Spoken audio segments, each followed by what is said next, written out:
నమస్తే ఓరుగల్లు 9 న్యూస్ కి స్వాగతం। సభలో ప్రధాని లేకుండా రాజ్యాంగంపై చర్చల అని సమాజ్వాదీ పార్టీ అధినేత ఎంపీ అఖిలేష్ యాదవ్ దుయ్యబట్టారు। భారత రాజ్యాంగాన్ని ఆమోదించుకొని 75వ ఏట అడుగుపెట్టిన సందర్భంగా లోక్సభలో ప్రత్యేక చర్చ నిర్వహించారు। ఈ సందర్భంగా ఆయన మాట్లాడుతూ ఎన్డీఏ హయాంలో వేలాది మంది సామాన్యులు దేశం విడిచి వెళ్లారని అన్నారు। చాలా మంది భారత పౌరసత్వాన్ని వదులుకున్నారని చెప్పారు। ఎన్డీఏ ప్రభుత్వం నియంత పాలన కొనసాగిస్తుందన్నారు।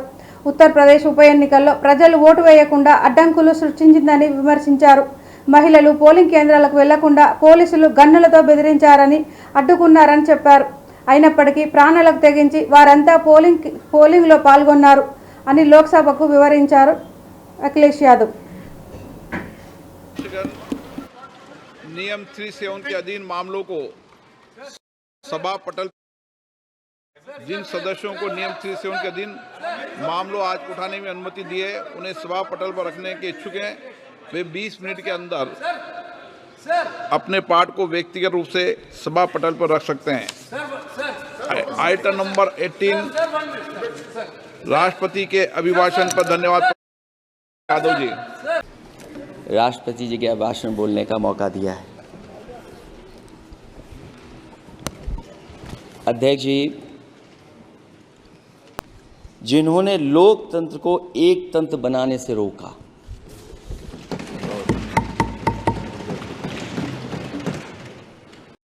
चुनाव के समय पर अध्यक्ष जी ऐसा कहा गया कि 400 पार।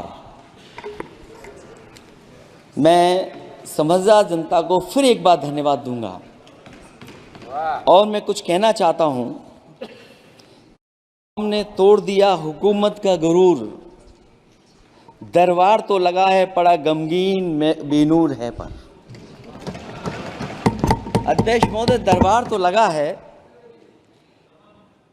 पर बड़ा गमगीन।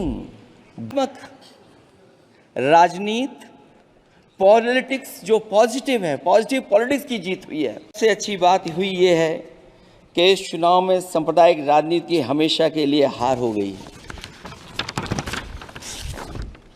अध्यक्ष महोदय, कहने को सरकार ये कहती है कि ये 5th लार्जेस्ट इकोनॉमी बन गई है और जीडीपी के मामले में 5th वर्ल्ड की इकोनॉमी बन गई है।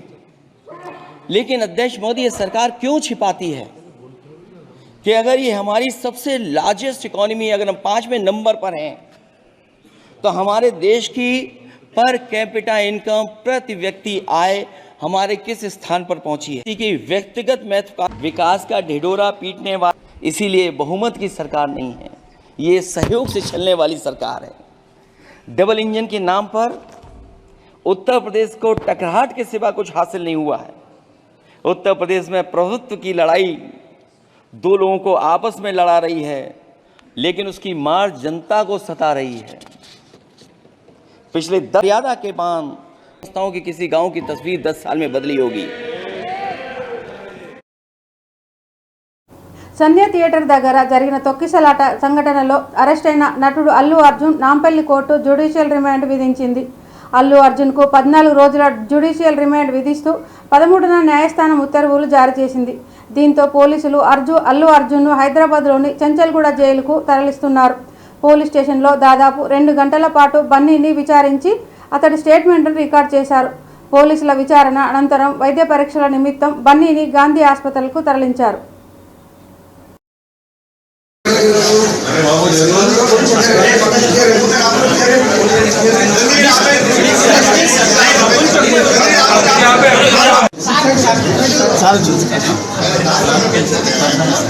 కొంతమంది అక్కడ రాని ఇష్టం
2025లో జరగనున్న సరస్వతీ నది పుష్కరాల నిర్వహణ గురించి ఈరోజు డాక్టర్ బిఆర్ అంబేద్కర్ తెలంగాణ రాష్ట్ర సచివాలయం సమావేశంలో పాల్గొన్నారు.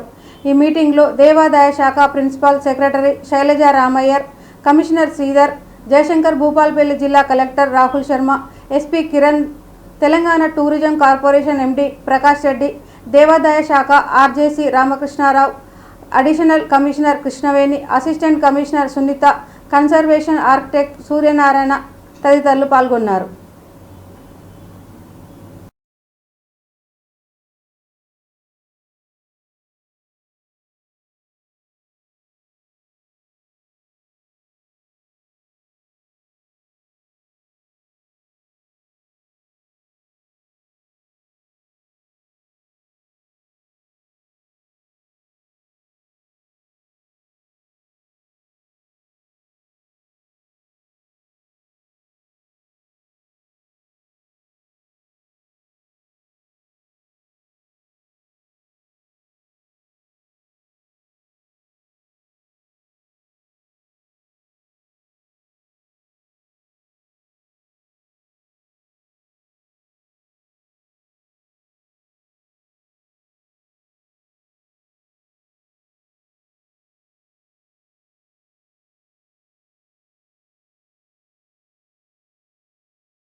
తెలంగాణ తల్లి ఏర్పాటుపై రేవంత్ రెడ్డి సర్కార్ గెజిట్ ఇవ్వడం దారుణమని బీఆర్ఎస్ ఎమ్మెల్సీ కవిత విమర్శించారు.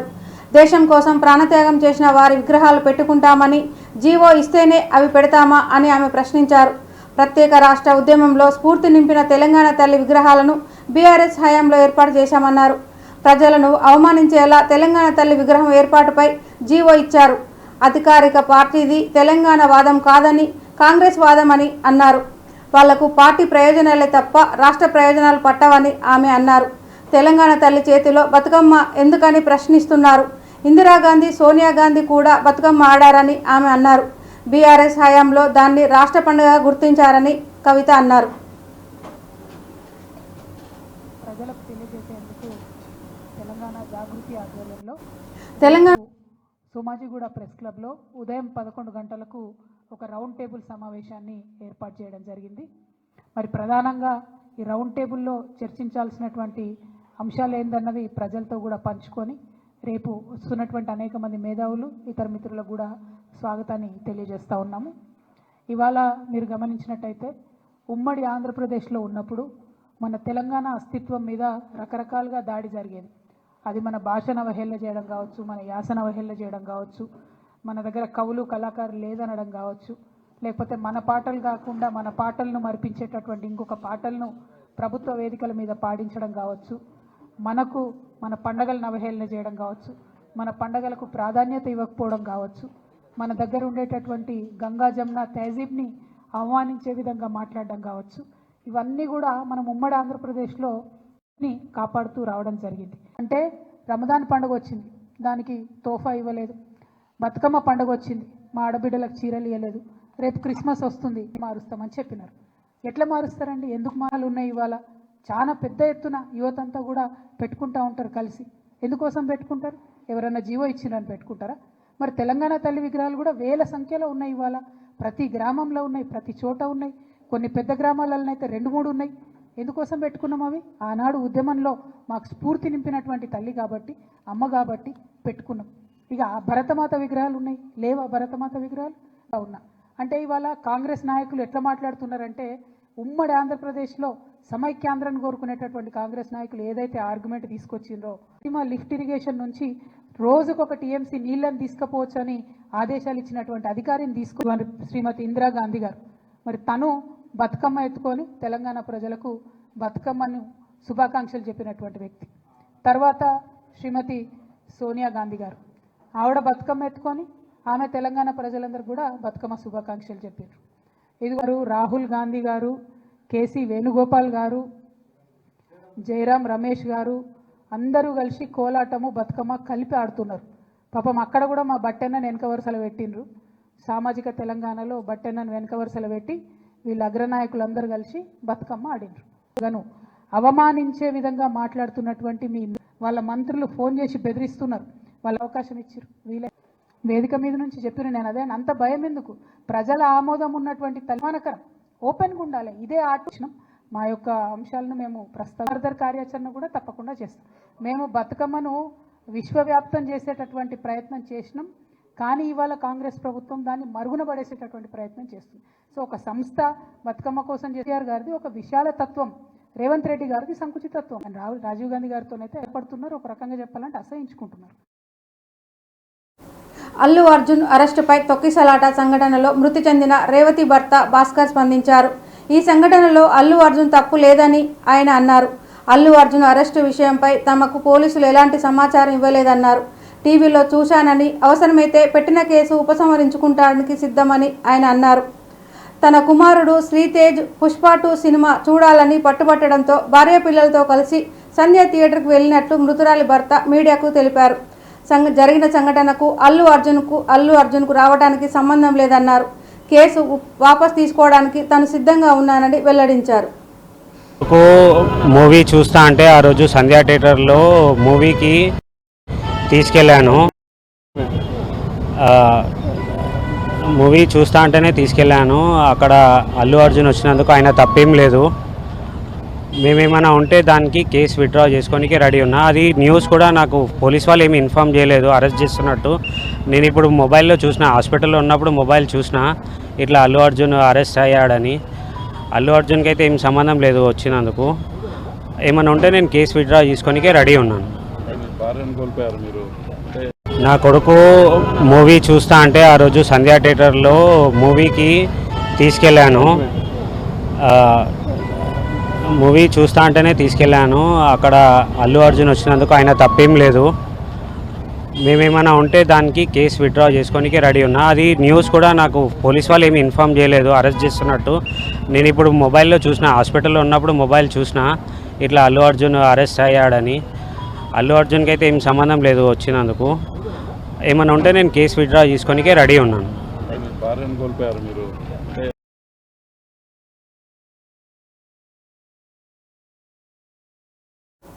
సిద్దిపేట పట్టణంలోని ఎస్సీ హాస్టల్ను ఎమ్మెల్యే మాజీ మంత్రి హరీష్ రావు ఆకస్మికంగా తనిఖీ చేశారు. స్టూడెంట్ల సమస్యలను తెలుసుకొని వారితో సహపంక్తి భోజనం చేశారు. అనంతరం ఆయన మీడియాతో మాట్లాడారు. మెస్ ఛార్జీలు రాక స్టూడెంట్స్ అర్ధాకలితో ఉన్నట్లు విషయం సీఎంకి, డిప్యూటీ సీఎంకి కనిపించడం లేదా అన్నారు. ఈ విద్యా సంవత్సరంలో స్టూడెంట్స్కి ఇంకా టవల్స్, షూస్ ఇవ్వలేదని, 8 నెలల నుంచి అవుట్సోర్సింగ్ వాచ్మెన్లకు జీతాలు ఇవ్వడం లేదన్నారు. ఎస్సీ, ఎస్టీ, బీసీలకు అంటే ఎందుకు ఇంత చిన్న చూపు అని ఆయన ప్రశ్నించారు. కార్యక్రమంలో రాజనర్సు, రాధాకృష్ణ శర్మ, సంపత్ రెడ్డి, రవీందర్ రెడ్డి, నాగరాజ్ రెడ్డి, మల్లికార్జున్, తిరుపతి రెడ్డి, సాయి, ఈశ్వర్ గౌడ్ పాల్గొన్నారు.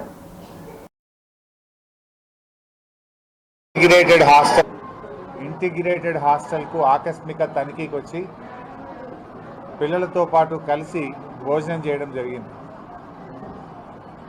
ముఖ్యంగా రేవంత్ రెడ్డి గారి ఏడాది పాలనలో హాస్టళ్ళు, గురుకుల పాఠశాలలన్నీ కూడా ఆగమైపోయినటువంటి పరిస్థితి.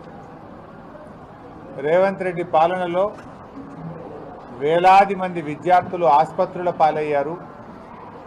49 మంది ముక్కుపచ్చలారని పసిబిడ్డలు ఇవాళ పొట్టన పెట్టుకున్నది రేవంత్ రెడ్డి ప్రభుత్వం. 3 లక్షల కోట్ల బడ్జెట్ ఉన్నటువంటి ఈ రాష్ట్రంలో ఈ ఎస్సీ, ఎస్టీ, బీసీ పిల్లలకు కడుపు నిండా అన్నం పెట్టడం కూడా చేతనైతే ఆశ్చర్యానికి లోనయ్యాను.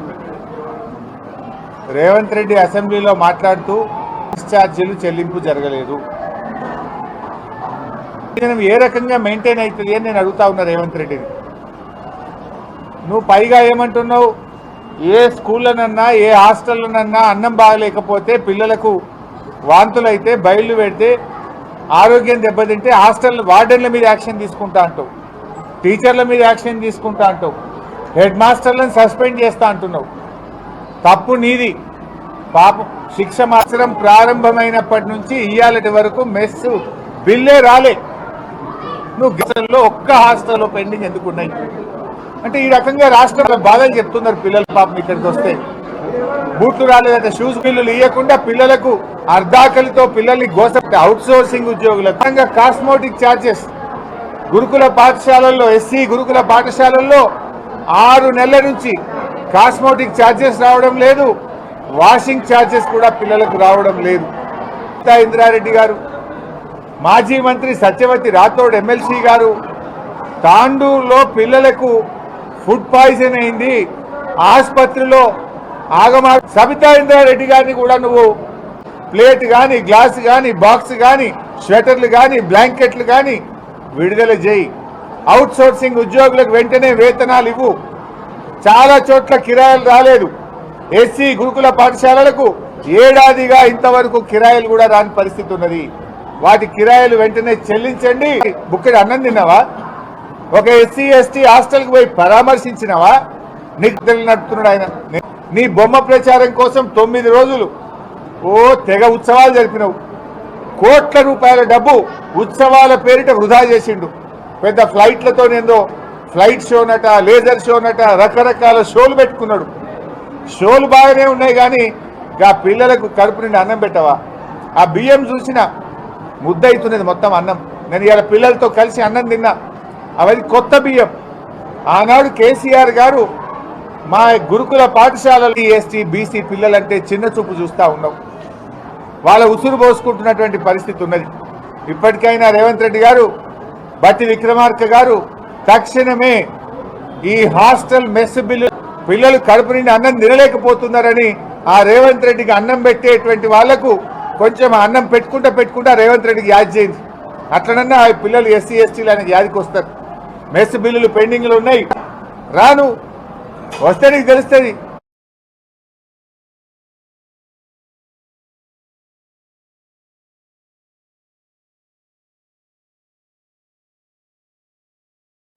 ఇంతటితో ఈ వార్తలు సమాప్తం. మరిన్ని వార్తలతో మళ్ళీ కలుద్దాం. చూస్తూనే ఉండండి ఓరుగల్లు 9 న్యూస్.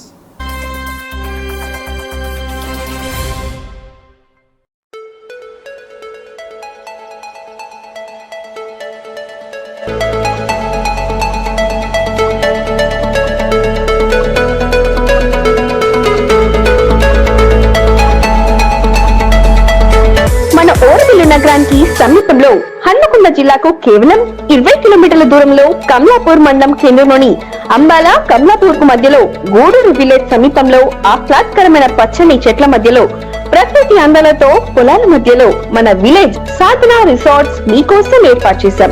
రండి, కుటుంబ సమేతంగా వచ్చి ఈ ఆహ్లాదకరమైన వాతావరణంలో మా సాధన రిసార్ట్స్ లో ఎంజాయ్ చేయండి.